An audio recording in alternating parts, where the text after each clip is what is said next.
اعوذ باللہ من الشیطان الرجیم بسم اللہ الرحمن الرحیم۔ اچھا جناب، یہ بات تو بالکل سچ ہوگی ہے اور یہی حقیقت بھی ہے کہ عزت اور ذلت میرے اللہ تعالیٰ کے ہاتھ میں ہے۔ میرا اللہ جسے چاہے عزت دے دے اور جسے چاہے اسے ذلت سے بچا لے، اور یہ چیز ہم نے ثبوت کے طور پر یہ 8 فروری کو ہم نے یہ چیز دیکھ بھی لی ہے۔ بے شک ہم مانے یا نہ مانے، بے شک ہمارا دل مجبور کرے ہمیں کہ جو حقیقت ہے اس کو بھی ماننے سے انکار کریں، لیکن جو حقیقت ہے وہ تو حقیقت ہی رہے گی۔ آج دوسرے ملک، دوسری دنیا جو ہے وہ ساری دنیا اس چیز کو ماننے کو تیار ہو گئی ہے۔ ہر بندہ یہی بات کر رہا ہے کہ اگر آپ لوگوں نے کچھ سیکھنا ہے تو عمران خان سے سیکھو، اور یہ حقیقت ہے۔ جو حقیقت ہے وہ ماننا پڑے گا کہ اس وقت اسے اللہ تعالیٰ نے بہت عزت سے نوازا ہے۔ بے شک اس کے خلاف کتنے ہی پراپوگنڈے ہوئے، کتنے ہی اس پر آفتیں، مصیبتیں، کیا کیا اس پر گزری، لیکن اللہ تعالیٰ نے اسے عزت سے نوازا ہے، اس میں کوئی شک نہیں۔ اور پھر اس کے بعد ایک بات آ جاتی ہے، وہ یہ کہ جب اللہ تعالیٰ کسی کو عزت دیتا ہے نا، پھر اس عزت کو بحال رکھنا، اس عزت کو قائم رکھنا، یہ چیز، یہ ذمہ داری پھر اس شخص پر آ جاتی ہے۔ تو اب خان صاحب کا کام ہے کہ اپنی عزت کو بحال رکھیں، اور اللہ تعالیٰ نے جو خان صاحب کو عزت سے نوازا ہے، عوام نے خان صاحب کو ووٹ دیا ہے، عوام نے خان صاحب کو مینڈیٹ دیا ہے۔ اس وقت ساری پارٹیوں میں زیادہ ووٹ جو ہیں وہ خان صاحب کو پڑے ہیں، لیکن خان صاحب کو بھی چاہیے اور پی ٹی آئی والوں کو چاہیے کہ جو دوسروں کا مینڈیٹ ہے اس کا بھی احترام کریں۔ یہ جو باتیں ہوتی ہیں نا کہ ہم نے فلاں سے نہیں ملنا، ہم نے فلاں سے نہیں ملنا، اس سے ان لوگوں کے مینڈیٹ کی توہین ہوتی ہے۔ بے شک چاہے تھوڑا ہے، بوتا ہے، جتنا بھی ہے، آخر ان کے پاس بھی کوئی مینڈیٹ تو ہے، ان کے بھی کوئی ووٹر یا سپورٹر تو ہیں، ان کو بھی چاہنے والے تو ہیں۔ تو جب ایسی باتیں ہوتی ہیں نا کہ جی وہ ان سے ہم نے ملنا ہی نہیں، ان سے ہم نے بات ہی نہیں کرنی، یہ چیزیں جو ہے نا یہ پھر میرے خیال کے مطابق ان کے مینڈیٹ کی بھی توہین ہوتی ہے۔ تو اگر آپ ایسا کریں گے تو جو رب عزت دے سکتا ہے تو پھر وہ عزت لے بھی سکتا ہے۔ بہرحال آج 8 فروری سے آج ہے 14 فروری، تقریباً 6 دن ہو گئے ہیں الیکشن ہوئے، اور اب ہر طرف ایک ہی بات ہے کہ کون بنے گا وزیر اعظم، کون حکومت بنائے گا، کون وزیر اعلیٰ بنے گا، کون وزیر اعظم بنے گا۔ اچھا، اگر کسی جگہ پہ رکشے پہ 2 بندے بیٹھتے ہیں نا تو وہ دونوں بیٹھتے ہی پہلے ایک دوسرے سے پوچھتے ہیں یہ حال ہے، کون بنائے گا حکومت۔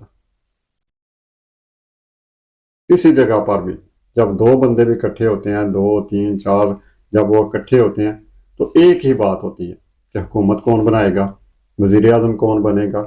اور اب اس کے ساتھ ساتھ یہ بھی بات شامل ہے کہ کیا خان صاحب جیل سے چھوٹ جائیں گے۔ اچھا، آج صبح ایک موٹر سائیکل پہ پھیری لگانے والا ہے، یہ جو پلاسٹک کے برتن ہوتے ہیں نا، یہ پنجرے میں رکھ کے موٹر سائیکل پہ تو وہ پھیری لگاتا ہے، گاؤں میں پھیری لگاتا ہے، لالن لویا وغیرہ جو ہے وہ اکٹھا کرتا ہے۔ تو میں صبح کے ٹائم پہ میں جب نکلا گھر سے تو وہ سڑک پہ جا رہا تھا، اس نے موٹر سائیکل روک لیا، اور موٹر سائیکل روکتے ہی مجھے کہتا ہے او گل سنیو۔ میں جی جناب۔ اچھا، کی تہاڈے خیال دے مطابق کی کوئی پتہ لگیا جے کہ کون حکومت بنائے دا؟ میں کہا جی تسی بناؤ دے حکومت۔ وہ کہتا ہے اوے اسی کنج کوئی حکومت بناواں دے، اسی تے ماڑے بندے ہیں، دیہڑی لان والے بندے ہیں، اسی حکومت کس طرح بناواں دے؟ میں کہا جی نہیں، تسی بناؤ دے حکومت۔ کہندا کس طرح اسی بناواں دے؟ میں کہا جی تہاڈے ج ساری گل ہے، جہڑے تہاڈے چاچے پتریر وغیرہ ہیں نے انہوں نے حکومت بنانی ہے، تسی جو، میں کہا کیونکہ کچھ عرصہ پہلے وہ کہہ رہا تھا، مجھے بتا رہا تھا کہ فلاں کینڈیڈیٹ جو ہے وہ ہمارا رشتہ دار ہے، میرے چاچے کا پتر ہے نا وہ، ਤੇ ਉਹਨੂੰ ਵੋਟ ਦੇਣੇ ਨੇ, ਉਹਦੇ ਵਾਸਤੇ ਵੋਟ ਮੰਗਣੇ ਵੀ ਆ ਪਏ। ਅੱਜ ਕੱਲ ਦਿਹਾੜੀ ਨਹੀਂ ਲਾ ਰਹੇ, ਫੇਰੀ ਸ਼ੇਰੀ ਨਹੀਂ ਲਾਉਂਦੇ ਆ ਪਏ, ਕਿਉਂਕਿ ਉਹ ਚਾਚੇ ਦਾ ਪੁੱਤਰ ਜੀ ਹੋਇਆ, ਤੇ ਉਹਦੇ ਨਾਲ ਫਿਰ ਜਾਣਾ ਪੈਂਦਾ, ਵੋਟ ਛੋਟ ਵੀ ਮੰਗਣੇ ਪੈਂਦੇ ਨੇ।